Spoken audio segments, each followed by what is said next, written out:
wasting any time here. Checking in on your mental well-being is not selfish, it's smart. And it's not silly, it's necessary. If you're a busy mama with many roles and goals like me, you may come to the point where you're like, how am I really? Stick around to the end to hear how I answered this question recently and solved it. And of course there were tears. Have you noticed there are way too many women caring for everyone else's needs before themselves? Perhaps you found yourself treating your life like a to-do list and basing your mood for the day on whether or not you've been productive. I've been there. Or maybe you're busy running your kids around to their hobbies 24/7, and when someone asks you what you do for fun, what do I do for fun? Or you can't remember the last time you peed your pants because you were laughing so hard. Am I the only one who does that? This video is important for me to share today because it's my hopes that you don't wait as long as I did, that you don't struggle as long as I did. Silence isn't golden. If we don't take a few minutes once a week or even once a month to slow down, be still, and check in with ourselves, whether in journaling, prayer, or meditation, our mental well-being will suffer, and so will everything else that we are responsible for. I am preaching to myself, y'all, okay? Amen, honey. So can we make a pinky promise right now? Can we start checking in on our mental well-being together? Let's do it. So here's how you can check in on your mental well-being once a week or once a month. Number 1, get somewhere quiet. No multitasking, no kids, no notifications. Yes, turn off your notifications. Matter of fact, don't even have your phone in the room. Next up, get a journal and ask yourself the following questions and be honest. And let me tell you, it gets easier the more you do it, but when I first started asking myself these sort of questions, like I really had to sift through all of my to-do lists running through my brain, all of my concerns, and I actually had to do a little bit of digging to actually come to the real answer. First up, how are you really? And I'm not talking about the immediate response we have to someone that asks us, how are you doing at the grocery store? Great, good, everything's great. No, how are you really?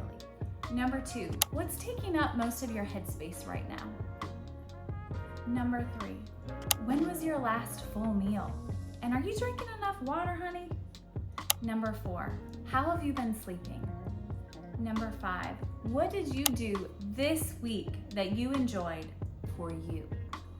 Number 6, what kind of exercise are you enjoying right now? Number 7, what are you grateful for? Listen, y'all, I am not a therapist, but I am a mom who is around a lot of moms, and we need this. After you've journaled these questions out, take a minute and sit with them.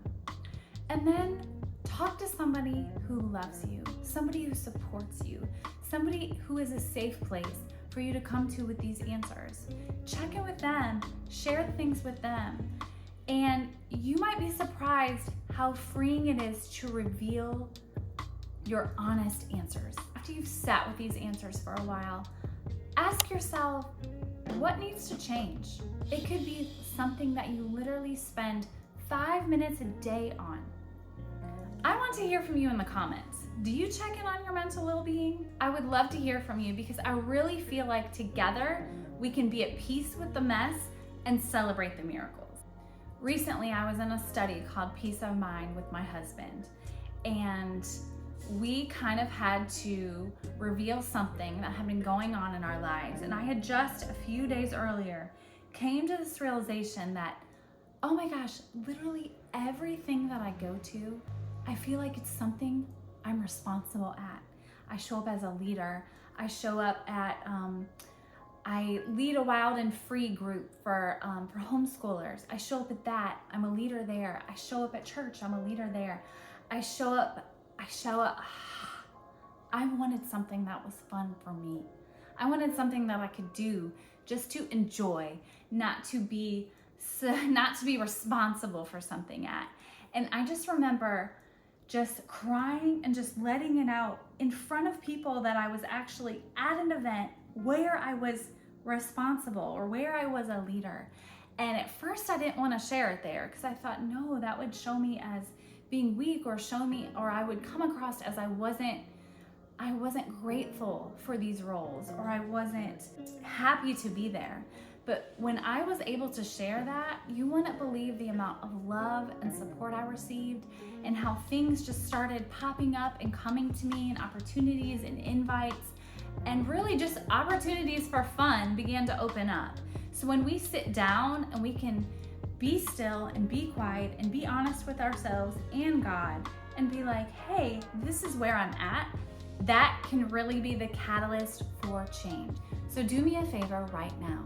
I want you to grab your planner or get in your Google Calendar, and I want you to schedule, yes, honey, I said schedule time, because don't you know, it is more likely that you're gonna do something when you set a time for it. Set a time to check in on your mental well-being. And I want to hear how it goes. Let me know. I really feel like we can be in this together. We don't have to be stuck. We don't have to be struggling. We can be thriving. And in order to do that, we have to be still and check in with ourselves. All right, y'all, this is Erin. I will see you next week. Bye.